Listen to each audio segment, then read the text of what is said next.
nubwo amagambo yanjye ataba menshi, shimwa Mana kuko ndamahoro. Mutima wanjye himbaza iyo Mana, unezerwe kuko ndamahoro. I'm very excited to work with these guys because I started knowing their songs. Majina yote mazurini yako, and the song actually ministered to me, and God used the song in different ways kwa kuweza ni connect na utukufu wake, na at last today I'm able to minister with them on the same altar. You see the way God is gracious. Mungu wabariki sana mnapokuwa mnajiandaa, watu wa Kigali, Rwanda. Ntago ari ibanga, abantu abenshi muzi n'amakuru mwabonye status, she is engaged, afite n'ubukwe mu kwa munani rwose. At least you have cleared the atmosphere. Yeah. The atmosphere is tense here.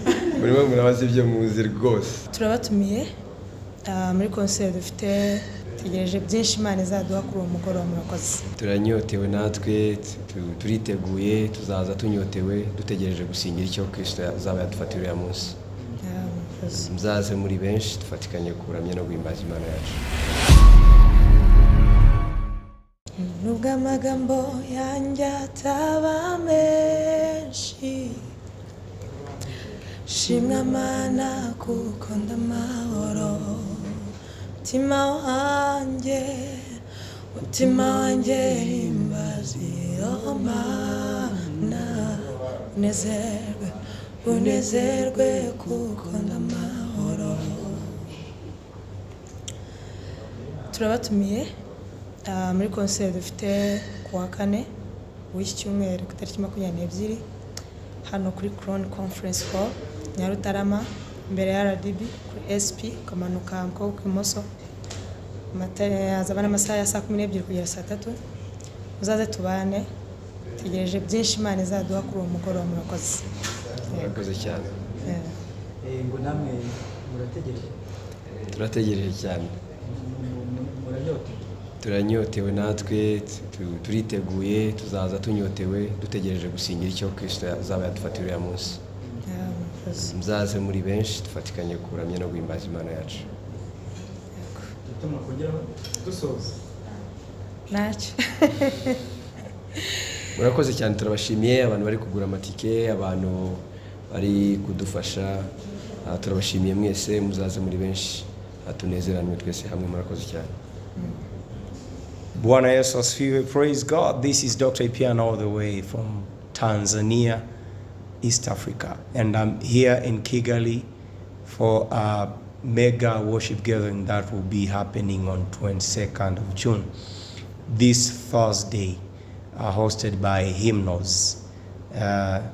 I'm very excited to work with these guys because I started knowing their songs. Majina yote mazurini yako, and the song actually ministered to me, and God used the song in different ways kwa kuweza ni connect na utukufu wake, na at last today I'm able to minister with them on the same altar. You see the way God is gracious. Mungu wabariki sana mnapokuwa mnajiandaa, watu wa Kigali, Rwanda. The gathering will be happening here at Crown Conference Hall here in Nyarutarama. Yeah, in Kigali. So I've started knowing some few words. So yeah, I'm excited to also minister with them, but also being in Kigali for the second time imenionyesha how even the country is progressing, kwa sababu I came here 2019, it wasn't the way I found it currently. So God is blessing also this land, and I speak also blessing upon this land. May God continue to bless it. The weather is cool, the reception is just awesome, the food is nice, I'm enjoying everything being in Rwanda. Mungu akubariki sana sana sana. Na wewe pia Dr. Ulitueleza kwamba wewe unapenda sana nyimbo za ambassadors. Uligunduaje hii kwaya, ulipendea nini? Just few words about ambassadors of West Choir. So I know a lot about some few ministers of gospel in Rwanda. I know ambassadors of Christ. Wimbo wao mzuri ulitrend sana kwetu pazuri. But also I know Ben and Shans. They are good friends of mine. I know Daniela and James. They are good friends. I know my friends wanaitwa this healing, nimewasikia Allah Ministries, nimewasikia my friend Gitet and the band Giswizo. Yes, so I know quite number of people around in Kigali, in Rwanda. So I'm blessed to be here, and I can't wait to continue partnering with them in advancing the kingdom agenda. Yeah. Where do we find your songs, please? So my songs are all over, everywhere in the world, especially on digital platforms, iTunes, Boomplay, Spotify, YouTube. You find a lot of my songs there, and you enjoy connecting with God. Thank you. Blessings. Thank you for having me. Thank you. Asante sana. Mumaze guhuriza hamwe mwagize intego nihe message ufite mu ndirimbo zanyu na vision ifite mu myaka iri imbere? Nta yindi ntego ituma turirimba ni ukuvuga ubutumwa bwiza bwa Kristo. Nta yindi mpamvu. Indirimbo zose turirimba niho ziganisha, aho twaturuka hose tuvuga ijambo ryose twatangiriraho niyo ntego. Ubutumwa bwose Imana ishize ku mitima yacu, yaba ari gukiza imitima, yaba gutanga ihumure, yaba byose babiganisha ubutumwa bwiza bwa Kristo. Ndumva nta yindi mpamvu. Niyo mpamvu ituma turirimba, kuko iyo ataza kuba Kristo ntabwo twari kuba turirimba. Mu by'ukuri zaba izindi ndirimbo nk'izindi zose ntabwo byaba bikiri ubutumwa bwiza. Murakoze. Ariko ntabwo ngaho mwabihuje umuhungu n'umukobwa ni group. Ya, ni group. Ese iyi group ntabwo ishobora kuzavamo couple? ngira ngo twari twabisobanuye ibyo ngibyo. Reka tumusubize nta kibazo rwose. Ntabwo ari ibanga, abantu abenshi muzi n'amakuru mwabonye status. She is engaged, afite n'ubukwe mu kwa munani rwose. At least you have cleared the atmosphere. Yeah. The atmosphere is tense here. Murimo murabaza ibyo muzi rwose. Murakoze. Okay, tugiye ku kibazo cya nyuma kugira ngo dusoza. Reka twumve mushiki wacu hari hanyuma dusoza. The ambassadors of Christ. Yeah, it's a choir. So actually they used to come to Dar es Salaam several times from Rwanda. They used to come to that side. But also I heard ministries, some songs from Allah Ministries. Mungu ni yule yule jana leo. Yeah, so I know those people. Then when I came in 2019, I think I started to now experience what is happening in Rwanda, and which actually I did not know before. Hey, there's a lot that is happening this side. And I normally tell my people back in Tanzania that, amen, you guys have to brace up because people are singing. People are singing and they are serving God really. Because I've never struggled with back vocalists when I come this side. It is just training them the words, but you don't start arranging the voices. They'll just arrange themselves as if you have been training them for months. So, True. Indeed, they might, language can be a barrier, but melodically, musically, music is a language. Yeah. So as long as they catch the words, they just flow. That's that's even here, if I just want to read whatever my wife wrote after putting a status of Rwandans wanaimba, ameniambia hivi, this is my wife, unaweza tamani uwahamishe ndio wawe backup wako mwe.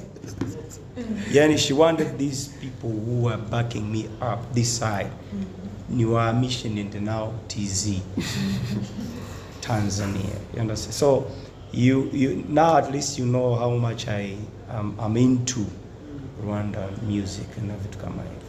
So I don't know what is happening, but we get a few songs to that side. Maybe because of this now, me coming this side, we might be getting a lot of songs now coming to Tanzania. That was the first question. I know maybe you are satisfied and all. So I do not bring, I don't have anything to bring this side, because by the way, my song came this side before even me coming. So now I just want to come and confirm whatever is happening around the world. And currently, the message which God is releasing to the planet Earth is the message of revival. And this time, the revival is going to come through praise and worship. So the only thing I just want to let people know, that let us continue to pile up together and building up this imbaraga, strength, which can harbor the presence of God. Because now Dr. Ipiana is just a person like me. It's not a big one kama yule you used to see kwenye TV. It's just me. But at the end of the day, we need to team up. East Africa is very small for us to bring gospel to every person in East Africa.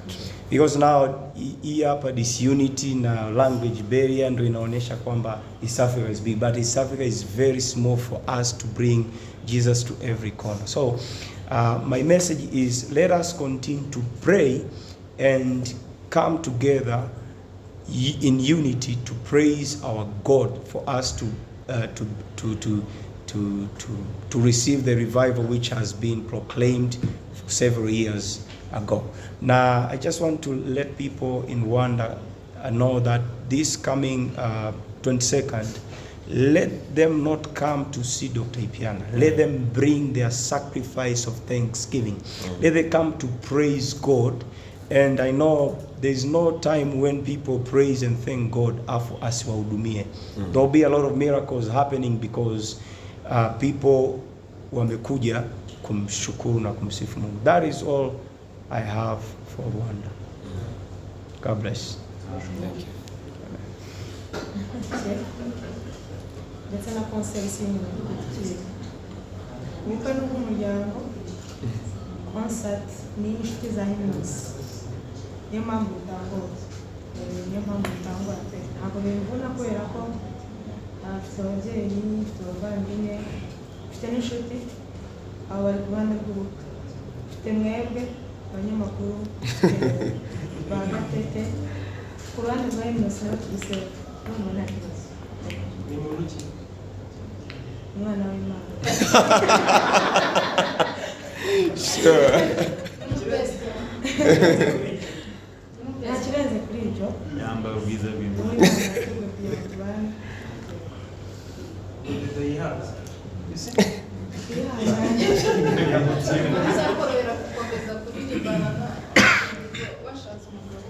Mu by'ukuri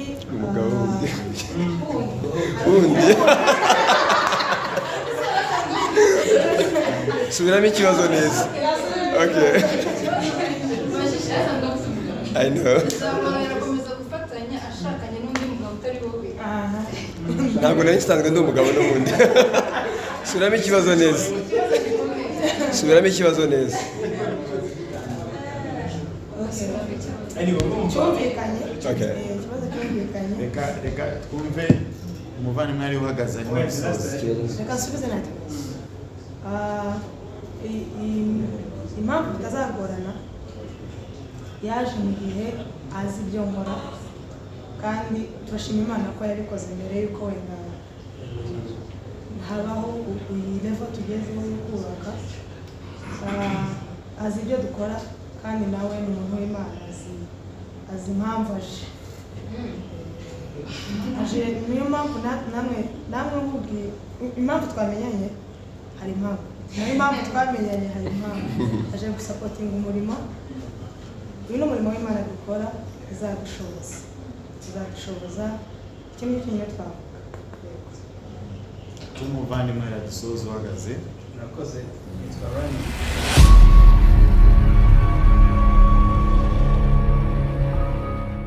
nubwo amagambo yanjye ataba menshi